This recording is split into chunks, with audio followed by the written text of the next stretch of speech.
بسم اللہ الرحمن الرحیم۔ السلام علیکم ورحمۃ اللہ وبرکاتہ۔ ناظرین کرام، مکہ میں ایک زماد نامی شخص ہوا کرتا تھا جو کہ اسیب کا دم کیا کرتا تھا، ایک جادوگر تھا۔ تو حضرت ابن عباس رضی اللہ تعالی عنہ سے روایت ہے کہ زماد مکہ آیا۔ وہ قبیلہ زد و شنوہ سے تھا اور اسیب کا دم کیا کرتا تھا، جسے لوگ عربی میں ریح کہتے ہیں۔ اس نے مکہ کے بیوقوفوں کو یہ کہتے سنا کہ محمد صلی اللہ علیہ وآلہ وسلم کو جنون ہو گیا ہے، نعوذ باللہ۔ اس نے کہا کہ اگر میں اس آدمی کو دیکھ لوں، یعنی نبی کریم صلی اللہ علیہ وآلہ وسلم کو، تو شاید اللہ تعالیٰ اسے میرے ہاتھوں شفا بخش دے۔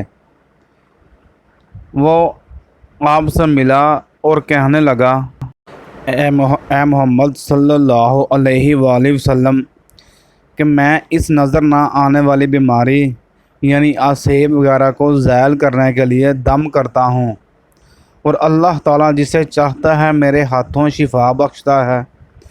تو آپ کیا چاہتے ہیں کہ میں آپ کو دم کروں؟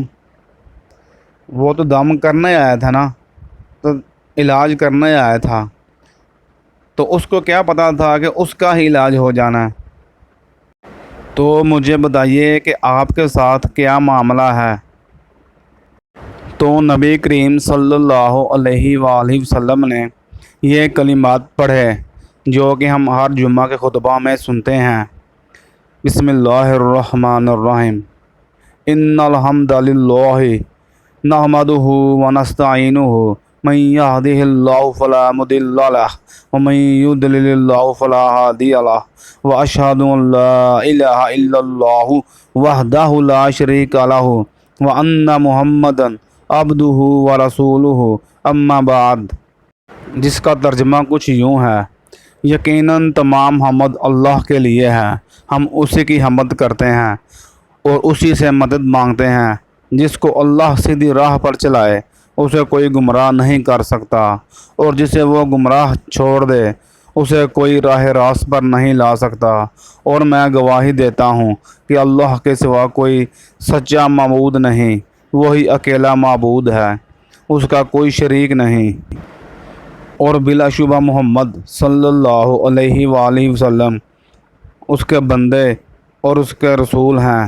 اس کے بعد وہ بول اٹھا، اپنے یہ کلمات مجھے دوبارہ سنائیں۔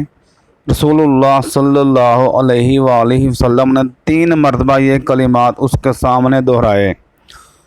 اس پر اس نے کہا کہ میں نے کاہنوں، جادوگروں اور شاعروں سب کے قول سنے ہیں، میں نے آپ کے ان کلمات جیسا کوئی کلمہ کبھی نہیں سنا۔ یہ تو بحر و بلاغت کی تہہ تک پہنچ گئے ہیں۔ اور کہنے لگا، اپنا ہاتھ بڑھائیے، میں آپ کے ساتھ اسلام پر بیعت کرتا ہوں۔ تو اس نے آپ کی بیعت کر لی اور مسلمان ہو گیا، کیونکہ وہ جان چکا تھا کہ یہ کوئی اسیب زدہ یا کسی جادوگر کا کوئی کلام نہیں، بلکہ یہ کلام اللہ تعالیٰ کا ہے، یہ کلام اللہ ہے۔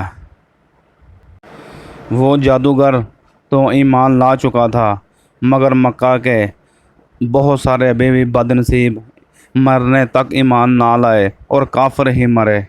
اللہ تعالیٰ ہم سب کو اپنے ایمان پر استقامت عطا فرمائے، اور اللہ ہم سب کا حامی و ناصر ہو۔ السلام علیکم ورحمۃ اللہ وبرکاتہ۔